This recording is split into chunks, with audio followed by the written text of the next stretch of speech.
CFA level 2 has half the chapters that are there in CFA level 1, and yet people call it the more difficult level. Why? This and everything that you need to know about your CFA level 2 November 2026 exam is what I'm gonna cover in this video. Hi guys, welcome back to my channel. My name is Tanishka and I hope you all are doing good. In today's video, I'm going to be sharing with you a detailed roadmap for the CFA Level 2 November 2026 exam. So let's get started. But before that, if you're new to this channel, then please take 1 second to hit the subscribe button. If you've ever liked my work even a teeny tiny bit, then please join the community by subscribing to the channel. And while you're at it, do not forget to hit the bell icon so that you're notified every time I post a new video. And for the very kind people who have already subscribed to the channel, thank you so much for joining me in my journey. I hope we stay together till the end of time. So CFA level 2 November 2026, starting with when is the November 2026 exam. It will be held between 18th to 22nd November, so you can choose any one date. Coming to some important dates, but before I do this, let me tell you that please watch this video till the very end, because I am actually gonna cover important topics, classes, subject sequence and so much more. So make sure you do not miss any bit of this video. Now let's come to the important dates, starting with the registration. So the registrations have begun as of last Wednesday. It has begun on 11th Feb. So registrations are open. Early bird deadline is on 15th April. That is the date till which you'll get the $300 discount. If you want to pay via the invoice payment method, the deadline for that is 2nd July. 11th August, the final registration closes. So by 11th August, if you do not register, you cannot register at all. 18th August is your scheduling deadline. That is by 18th August, you need to choose the date in which you want to give your exam between 18th to 22nd November. And last but not the least, 19th August, in case you have any disability requests or requirements, then you can also request for that by 19th August at the latest. Now, coming to cost, if you pay between now to the early bird, that is 15th April, you can pay only $1,140 plus 18% GST for Indian students, so about 1,25,000 rupees roughly, depending on the US dollar rate. This can keep changing.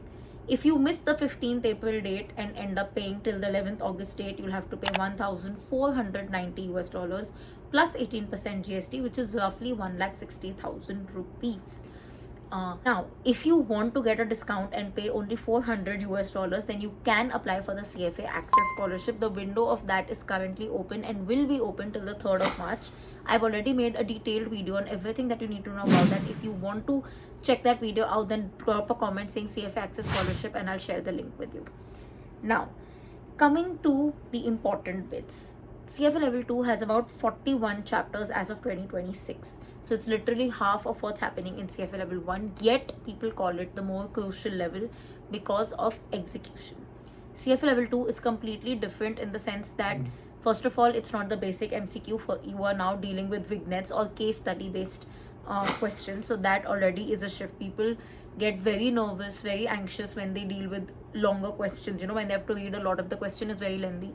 Even in level 1, I've seen, even if the paragraph becomes a little lengthy, people tend to make a mistake. In this case, it's an entire case study, so obviously it gets a little bit tricky. Number 2, a lot of the syllabus is calculation based. There's a lot of numbers, there's a lot of calculation that is happening, a lot of calculator use that is happening. And again, most people around are personally not very comfortable with maths or numbers, and that's why this problem arises. Having said that, it's not the complicated maths. Everything can be done via the calculator. Everything can be even done logically. Not everything, but most of it can even be done logically. But yes, numbers in general are involved heavily, and that's also why that I personally usually recommend that for level 2, you should go for classes. As compared to people who come to me in level 1 and level 3, for once, if they prefer the self-study method, I'm like, cool, your choice. But for level 2, I usually suggest that go for classes. It does help tremendously because it's like that bridging level between level 1 and level 3. And it does make a difference that somebody who's experienced, who knows the syllabus, can teach it to you and help you interpret what is being taught. I feel like it's one of the best decisions. In fact, if you go to see in level 1, I almost did pretty much self-study, but in level 2, I switched to classes. I had gone to Manish Sharmuka sir, and honestly, it was a game changer for me. After that, I truly understood what the core, heart and soul of the CFA exam is. So if you ask me, I would always recommend go for classes. Having said that, if it's logistically not possible for you or financially not possible for you, then There are people who without classes have also cleared the exam. It's not a compulsion, it's just a suggestion from my end. And of course, it's a convenience, so you are paying for that convenience. Level 2 teachers that I recommend, of course, the one who I went to, I will always recommend to Manish Kamuka sir. I just like his very logical way of teaching it. So it made my level 2 journey a cakewalk. I liked him. Many people also recommend Ashwini Bajaj sir. Slightly lengthy lectures, but his way of explaining, he's also very empathetic as a person, very motivating as a person, so that can also be pretty helpful. If you want a more detailed deep dive, then Mark Meldrum or Sanjay Saraf sir is an option. Finacle is an option. These are just a few names that I am giving you. Now coming to subject sequence. What is the subject sequence that you should start following? If you're going for classes, please follow the sequence that is being done in your class. No questions on that. It just makes your life easier.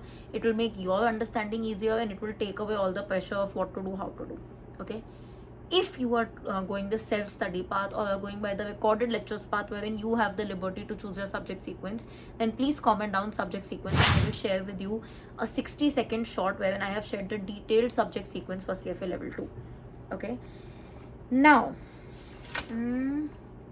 yeah, before I tell you when to start, I also want to quickly highlight that I also take customized study plans wherein I personally coach you step by step as to how to go about your CFA level 2 exam. Slots for November 2026 are open. If you are interested to know more about this, comment CFA. I will share the link with you. Also, the link is available in the related description. You can check that out as well. Just fill the form. Within 48 to 72 hours, you will get a mail with details of what the customized study plan is and how I can help you. Now, the last bit, or almost last bit, is when to start.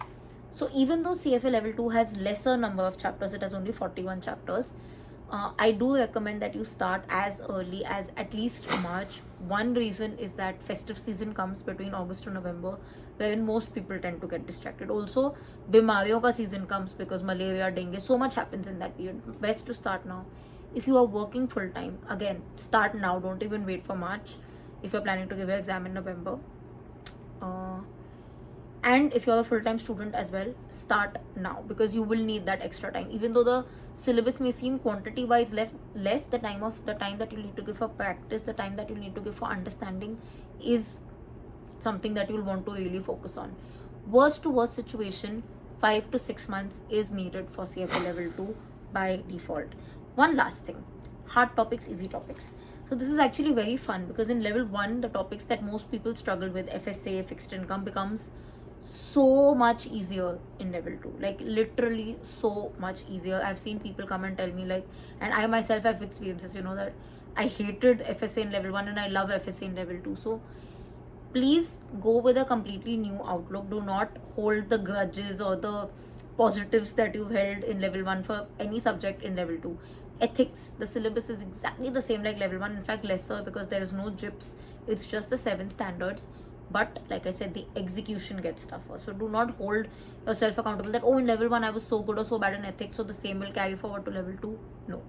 Treat it like a fresh new level. Take the learnings of level 1 to level 2, but do not take the biases of level 1 to level 2. I hope you've understood what I've said. And with that, we've come to the end of this video. If you still have any more questions, anything that you feel like I've not answered or you want me to further talk about, then drop me a comment and I will try my best to answer you to the best of my ability or make a video on it if needed.